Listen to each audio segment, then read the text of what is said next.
My sister skipped my son's funeral, then demanded his $300K.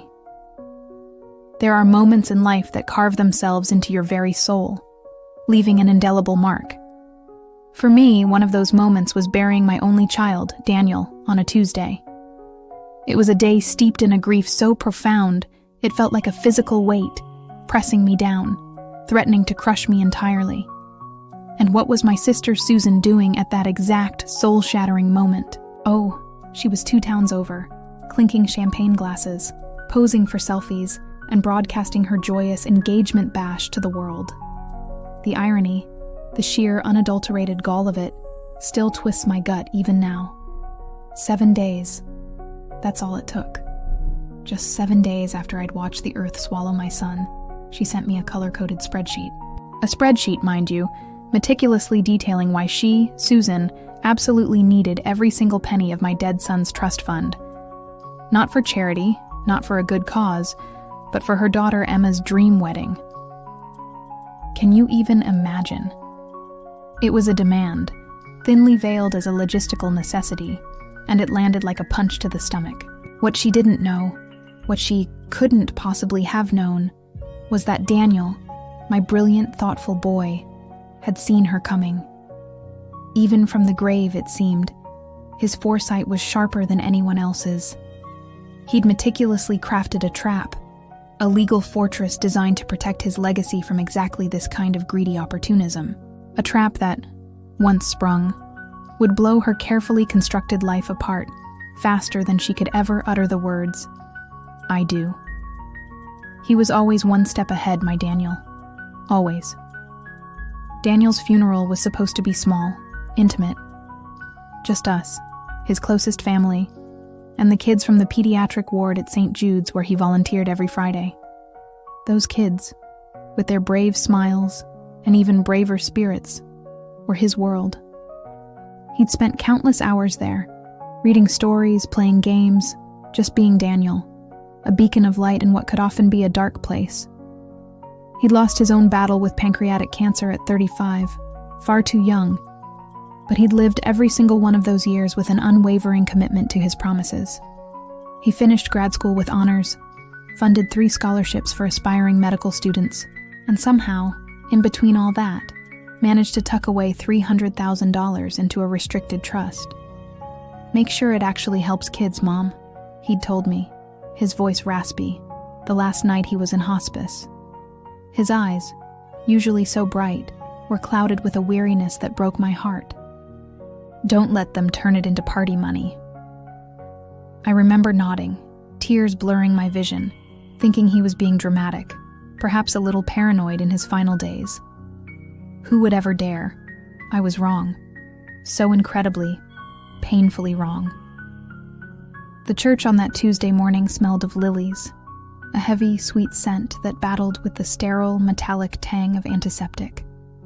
It was an odd combination, a stark reminder of life and death intertwined. I sat in the front pew, my knuckles white as I clutched the funeral program he'd designed himself. Daniel, ever the creative soul, had adorned it with superhero crests in the corners, each one representing a different aspect of his life, his heroes. And in the footer? A few corny jokes, typical Daniel, meant to elicit a small, sad smile. It was perfect, in its own heartbreaking way. Halfway through Amazing Grace, a hymn Daniel loved for its simple, soaring beauty, I glanced around. My heart, already a raw wound, clenched even tighter. 3 pews directly behind me were empty. Not just empty, but glaringly, offensively vacant. My older sister Susan, her husband Tom, their daughter Emma, my niece, Daniel's cousin, plus my brother Carol's entire brood. None of them showed. Not a single one. No call, no text, no explanation. Just a cavernous absence that echoed louder than the organ music. The service ended in a blur. I remember polite condolences, hushed whispers, the feel of strangers' hands on my arm. As I walked out, my phone buzzed. A notification. I almost ignored it, but something compelled me to look. It was a photo. Susan, in a dazzling sequined dress, her arm wrapped tightly around a radiant Emma, holding a glass of champagne. The caption, a punch to the gut, read, "Engagement bash of the century. Wouldn't miss it for the world." I stared at the image, my eyes burning, until the pixels blurred into a shimmering, hateful mess. It was the ultimate betrayal, a brazen display of indifference that cut deeper than any knife. How could she? How could they? The next day, I didn't confront her. I couldn't. Grief felt like swallowing sand, each breath a struggle, each thought a new layer of desolation. The idea of engaging in a shouting match, or even a calm conversation, with Susan, was simply beyond my capacity. My throat was tight with unshed tears, my mind a fog of sorrow. I let it slide. Because that's what our family did, wasn't it? That was the unwritten rule, the unspoken pact we all had with Susan. She skipped Dad's retirement party, claiming a sudden, unavoidable conflict. She was conspicuously absent during Mom's grueling chemo appointments, citing a vague prior engagement. And my divorce hearing? A critical, painful day in my life, and she was nowhere to be seen. We always let it slide. We'd grown accustomed to her self-centeredness, her ability to prioritize her own desires above all else, even family obligation, even profound loss. It was an old, ugly pattern, and I was too exhausted to break it. But a week after the funeral, just as I was starting to navigate the treacherous waters of daily life without Daniel, my doorbell rang. It was 8 a.m. Far too early for visitors, especially unannounced ones. I peered through the peephole, and there she was, Susan. Standing on my porch, a Starbucks cup clutched in one hand, a glossy, oversized binder emblazoned with "Emma and Brandon Forever Begins" in the other. No bouquet of lilies, no casserole dish, no card, just the Starbucks and the binder. She didn't say sorry. Not a word about Daniel, not a whisper of condolences. She didn't ask how I was doing, how I was managing the crushing weight of my new reality. Instead, she opened with a chillingly businesslike tone. "We need to talk logistics before the venue books up." Logistics, as if my son's death was merely an inconvenient scheduling conflict. I stood there, dumbfounded, a dull ache spreading through my chest. Inside, she made herself comfortable at my kitchen table, the very table where Daniel and I had shared countless meals, late-night talks, and laughter. She flipped open the binder, its pages rustling with an almost aggressive confidence. I blinked. Once, twice.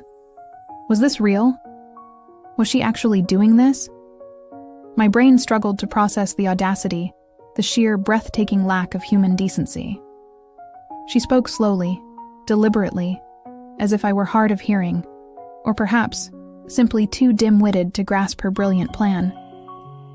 "It's family money, Margaret. It belongs with family." My hands, already trembling from a week of sleepless nights and endless tears, began to shake uncontrollably. My coffee sloshed over the rim of my mug, leaving a dark, bitter stain on the pristine, glossy binder. The trust, I told her, my voice barely a whisper, was restricted. Charity only. Daniel had been very clear. He hadn't just intended it for charity. He'd legally restricted it. She rolled her eyes, a casual, dismissive gesture that spoke volumes. "Lawyers can fix that, Margaret.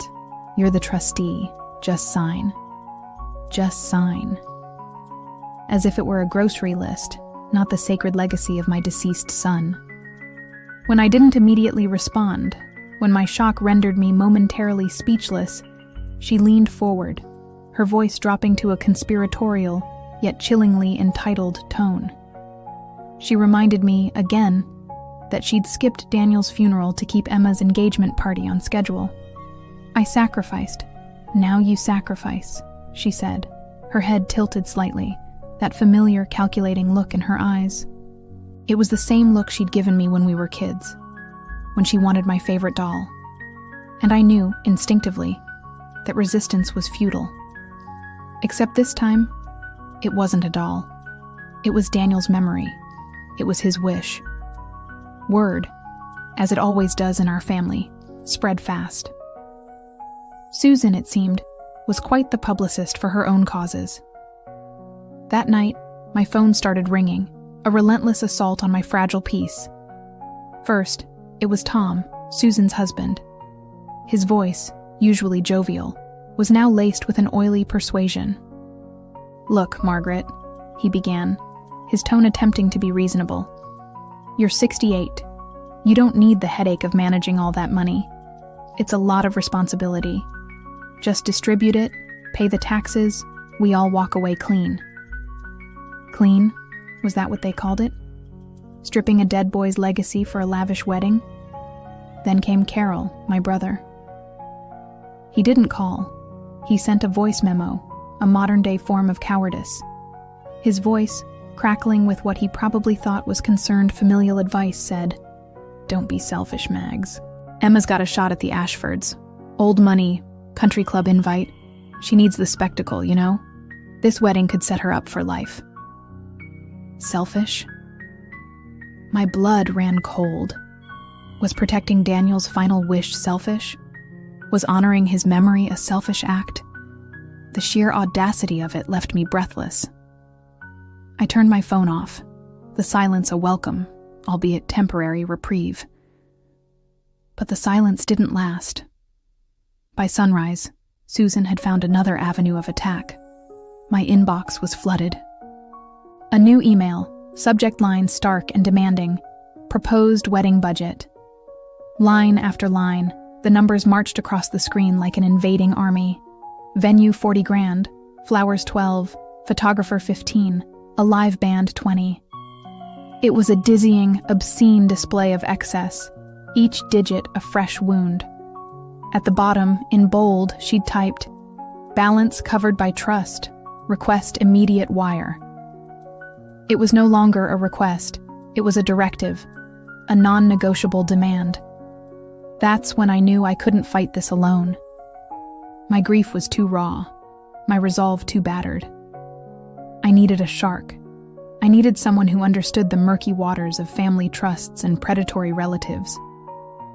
I called Nora Patel, a name I'd gotten from a friend, a lawyer renowned for her sharp mind and even sharper wit. She showed up wearing sneakers with her power suits, a refreshing blend of no-nonsense professionalism and approachable pragmatism. I liked her immediately. She read Daniel's trust in silence, her brow furrowed in concentration. The only sound in my quiet living room was the rustle of papers. Then, she whistled softly, a low, appreciative sound. "Your boy," she said, looking up, a faint smile playing on her lips. "He wrote Fort Knox." She pointed to specific clauses, her finger tracing the intricate legal language. Article 4. No disbursement for anything other than the education or medical care of underprivileged minors. Crystal clear. No loopholes. And then, the kicker, Article 5. If challenged, the trustee, that's me, Margaret, has sole discretionary power to deny.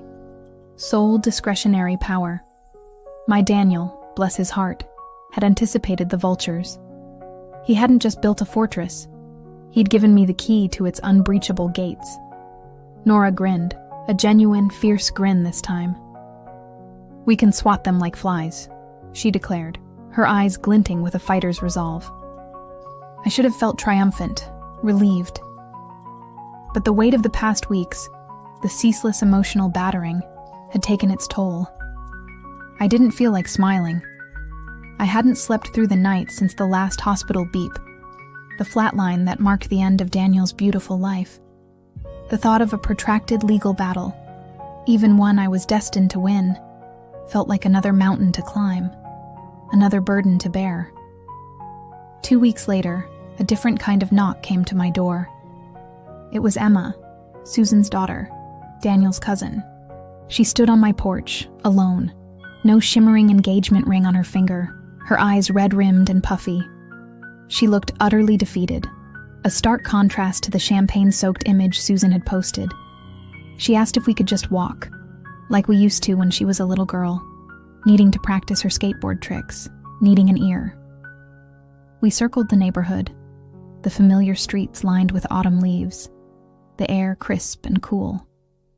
It felt like a lifetime ago, those carefree days of scraped knees and childish laughter. Emma, usually so composed, so polished, blurted out, "Mom's drowning, Aunt Margaret. Absolutely drowning."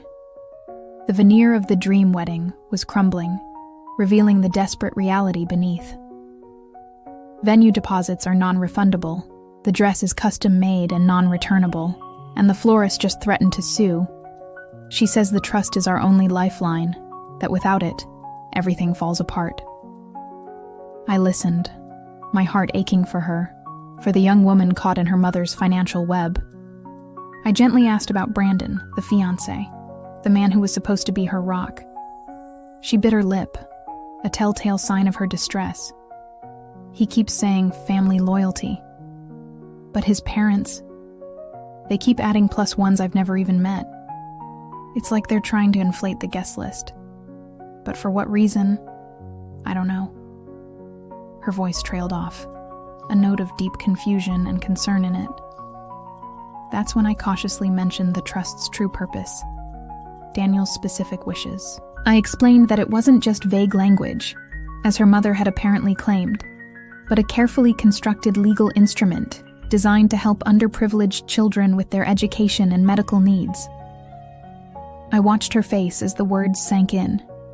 She stopped walking, right there on the sidewalk, under the sprawling maple tree Daniel had planted in 8th grade. Its leaves, a brilliant fiery red and gold, seemed to shimmer around us. "I didn't know about the cancer kids," she whispered, her voice barely audible, thick with a dawning horror. Mom just said it was vague language, a general charitable fund that could be reinterpreted for family needs." The implication was clear. Susan had deliberately misled her own daughter. Emma stared at the bark of Daniel's maple, tracing its rough lines with her finger, as if the tree itself held the answers. Or perhaps, the truth her mother had withheld. "I think I'm in over my head, Aunt Margaret," she confessed, her shoulders slumping. Her dream wedding, the one her mother had so aggressively pursued, was turning into a nightmare. I drove her home, my mind reeling. As we pulled up, Susan waved from the porch, a triumphant, almost predatory smile on her face, as if we'd just brokered a deal, as if Emma had swayed me to their side. Little did she know, something far more profound had just shifted. The summons arrived on thick, cream-colored paper, formal and intimidating, yet also absurdly detached from the raw human drama it represented. Susan versus Margaret, it declared, a petition for accounting and removal of trustee. They wanted me stripped of my duties, the trust dissolved, its proceeds split among blood relatives per stirps. Per stirps. I remembered Nora explaining it, how it meant by branch, by representation, a way to distribute assets down family lines. It was a standard legal term, but in this context it felt like a calculated weapon. Nora, bless her, actually laughed when she read it. A sharp, cynical bark of a laugh. "Evidently," she quipped, "they just copied that clause from Google. They don't even understand what they're asking for." The court date was set for September, just 2 weeks before Emma's supposedly lavish wedding. Susan, ever the antagonist, followed up with a peach emoji and a smug text. "See you in court, sis." The audacity was truly boundless. Discovery, Nora explained, was going to be war. It's the phase in a lawsuit where each side gathers and exchanges evidence, laying bare their arguments. And war it was. They subpoenaed every single check I'd written from the trust. Every single penny. 20 grand to St. Jude, 50 to the community college nursing program, 5,000 for pediatric wheelchairs. Susan's lawyer, a slick, smarmy man who seemed to relish his role, called it reckless philanthropy. Reckless. My son's legacy, his fervent wish to help children, reduced to a careless indulgence. It made my blood boil. But Nora was ready. She countered with a mountain of affidavits from scholarship kids whose lives Daniel's fund had transformed.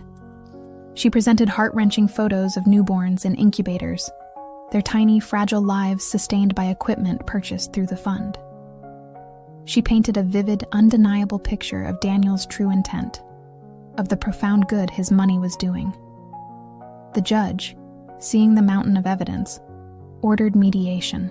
Susan arrived at the mediation session in a crisp white pantsuit, looking like she was already the bride, a triumphant smirk plastered on her face. She offered a compromise, as if this were some petty negotiation over a shared inheritance, not a fight for Daniel's soul. 70% for the wedding, 30% stays charity, she proposed, her voice saccharine. Everyone wins. My stomach churned.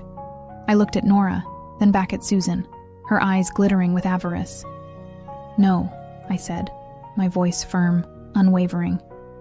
It was the hardest, most important no I'd ever uttered.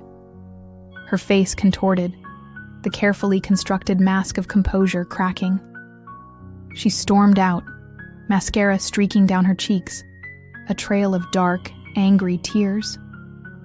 "You'll regret this when you're alone, Margaret," she hissed, her voice venomous, dripping with a bitterness that had festered between us for decades.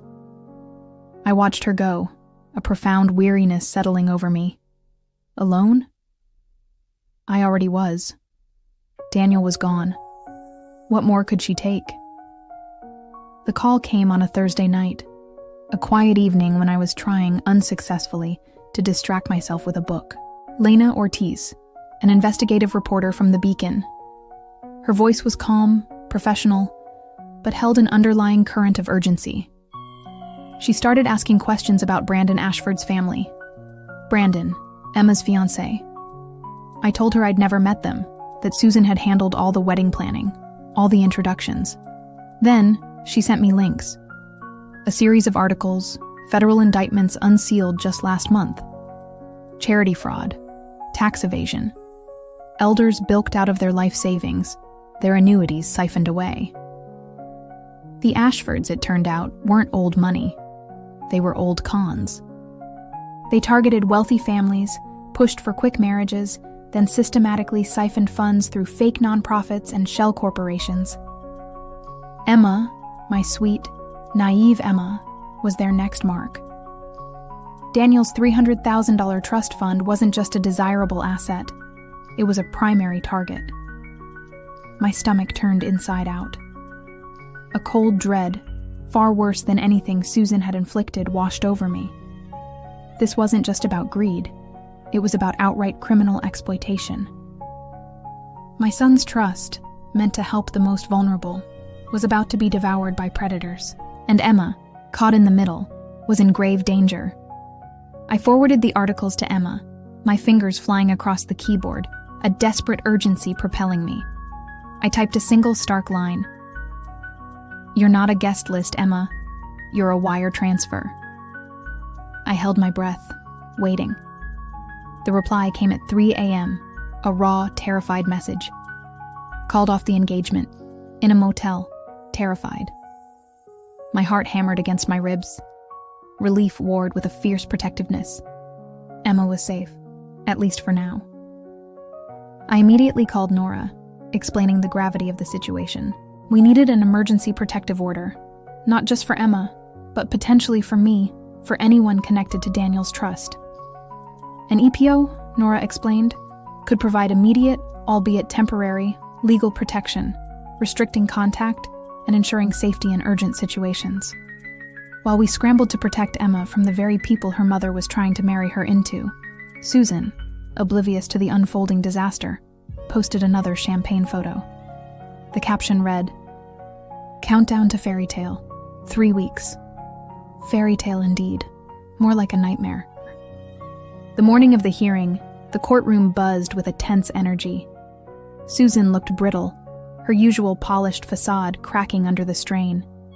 Her spray tan was fading, her roots were showing, and her smile, usually so confident, was stapled on. a desperate attempt at composure. She looked like a woman on the precipice, teetering between delusion and reality. Her lawyer, still exuding that smarmy confidence, argued that I had breached my fiduciary duty as trustee by depriving family during economic hardship. He waved Susan's absurd wedding binder like it was irrefutable evidence of my supposed wrongdoing, a testament to the family's suffering. He painted a picture of a grieving widow selfishly hoarding funds, refusing to help her struggling sister and niece. Then it was Nora's turn. She didn't shout, she didn't grandstand. She simply, calmly, presented Daniel's notarized letter. He'd written it the week before he died, his hand shaky, but his resolve clear. If anyone tries to pry this money loose for parties, fight them with everything the law allows. It was Daniel's voice, clear and strong, speaking from beyond the grave. A direct, unequivocal instruction. The judge, a stern-faced woman with an air of quiet authority, read the letter, her glasses perched low on her nose. The courtroom fell silent, the weight of Daniel's words hanging in the air. She then peered over her glasses at Susan, her gaze piercing. "You were absent during the decedent's illness, Miss," she began, her voice low, measured. Susan shrugged, a small defensive gesture. "I was planning my daughter's future, Your Honor." Her voice was thin, reedy, devoid of any genuine remorse. It was an answer that spoke volumes about her priorities, her complete lack of empathy. The judge slowly turned her gaze to me, a flicker of something akin to respect in her eyes. "Motion to dismiss petition is granted," she stated, her voice ringing with finality. "Trust remains intact." Then, her gaze swung back to Susan, her voice hardening. "Mrs.," she said, pausing pointedly, "consider yourselves lucky you're leaving with your dignity. What's left of it?" Susan's mouth opened, but no sound came out. Her carefully constructed world had just imploded, publicly and irrevocably. For the first time since we were kids, since she'd stolen my favorite doll, and I'd cried myself to sleep, I felt a pang of something akin to pity for her. A fleeting, complicated emotion that quickly vanished amidst the torrent of relief. Justice, Daniel's justice, had been served. Outside the courthouse, chaos erupted. Reporters, a swirling mob of cameras and microphones, swarmed us. Someone, undoubtedly Lena Ortiz, had leaked the Ashford story. The news was out. The fiancé's family wasn't just wealthy, they were criminals, and Emma had narrowly escaped a devastating scam. Cameras caught Susan crumpling into Tom's arms, her brittle facade finally shattering, her public humiliation complete. Then, Emma emerged from the crowd, her head down, her face pale. She pushed through the throng, found me, and hugged me quick, a fierce, desperate embrace. "I'm going to therapy," she whispered into my ear, her voice trembling. "And maybe community college. Mom says it's trashy, but..." I squeezed her tighter, my eyes welling up. "Your cousin would be proud, Emma, more than you know." The video of Susan's public meltdown hit social media by noon. By dinner, Susan's employer, a high-end event planning firm, had accepted her resignation. The carefully curated image she'd built for herself had been obliterated. The wedding venue, perhaps sensing the shift in public opinion, or simply wanting to distance themselves from the scandal, refunded 50% of the deposit as a goodwill gesture. As for the Ashfords, they pled out, forfeited their ill-gotten assets, and vanished into the labyrinth of the legal system. Good riddance. Weeks later, Nora called. Her voice, usually so businesslike, held a note of genuine warmth. Daniel's trust fund, she reported, had received an influx of anonymous donations, small checks from strangers who'd read the story, touched by Daniel's legacy and my fight to protect it. And then, a significant transfer, $50,000 from an elder fraud settlement involving the Ashfords. The justice system, it seemed, had a long memory. Daniel's fund, once at $300,000, now topped $400,000. We greenlit a pediatric oncology scholarship in his name, a perpetual beacon of hope for aspiring nurses dedicated to helping children battling cancer. The first recipient, a bright-eyed young woman with a fierce determination, starts nursing school this fall. Daniel's final wish, his profound desire to help kids, was not only honored, but amplified, his legacy living on in the lives he continued to touch. It was a beautiful, unexpected silver lining to the darkest chapter of my life. Months passed. The autumn leaves gave way to winter snow, then the first tentative buds of spring. Susan's house, once a symbol of her carefully curated success, went into short sale.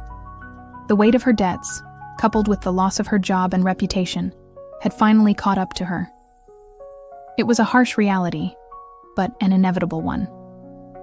One afternoon, I drove over, a folder on the passenger seat. Inside, a job description: nonprofit fundraising coordinator. Flexible hours, decent salary, no sequins required. It was a long shot, a desperate attempt at an olive branch, perhaps. She met me on the porch, her hair unwashed, her eyes puffy and red. The vibrant, demanding Susan I'd known my whole life was gone, replaced by a hollowed-out version of herself. I expected venom, a fresh torrent of accusations, another theatrical display. Instead, she whispered, her voice raw and broken, "I don't know how to fix this, Margaret." It wasn't an apology, not really, but it was an admission of vulnerability, a crack in the armor I hadn't seen in decades. I looked at her, my sister, a stranger standing on her crumbling porch.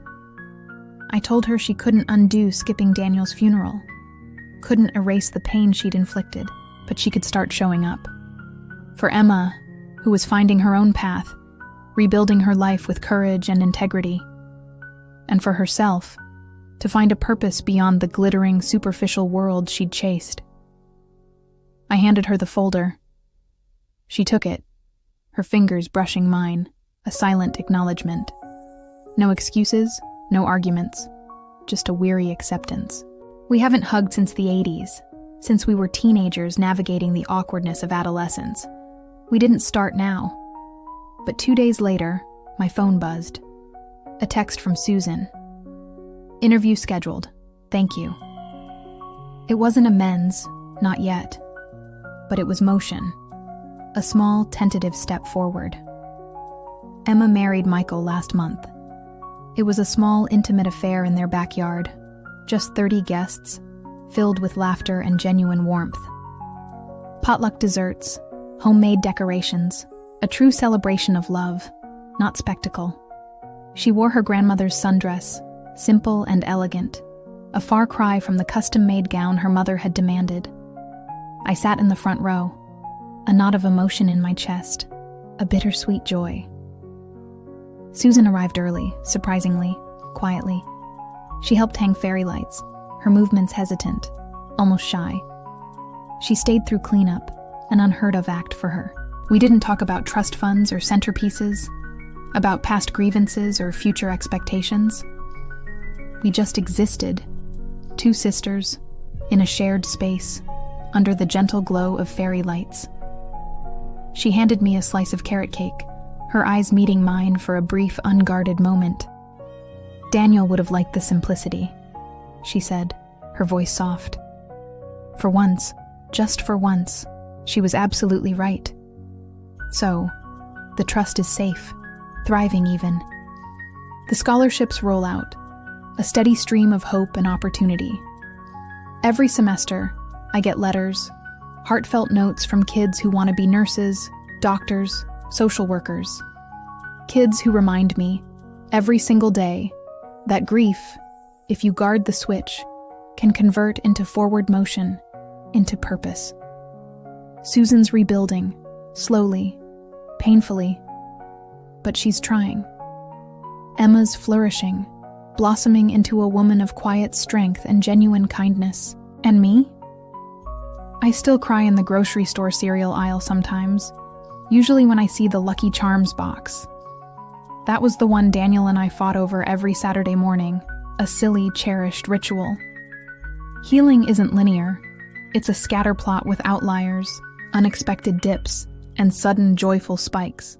But it moves forward, always. If your family is measuring your loss in dollar signs, if they're circling like vultures around what's left, then listen closely.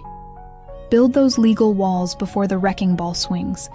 Hire the shark lawyer, the one who wears sneakers with her power suits. Keep the documents airtight, every clause a fortress, every intention crystal clear. And remember this: family money is only money if the family acts like family. When they skip funerals and send color-coded spreadsheets, it's not money anymore, it's motive. And motives, ugly as they are, always leave trails. To anyone watching who's been guilt-tripped, gaslit, or ghosted while you grieve, please, for your own sake, set the boundary. File the injunction. And for heaven's sake, take the nap afterward. You are absolutely allowed to protect the dead's wishes like they're still breathing. Daniel, my beautiful, brilliant Daniel, taught me the final, most profound lesson. Love sometimes looks like saying no, loud and clear, on a courthouse step. If this story lit a fire in your belly, drop your own family showdown in the comments. I read every single one. Hit like if you're team boundary, subscribe for more real-life chaos, and share this with that friend who's still fielding greedy texts at the wake. We've all got that one relative who sees inheritance before they see a heartbeat. Let them know the trust has teeth.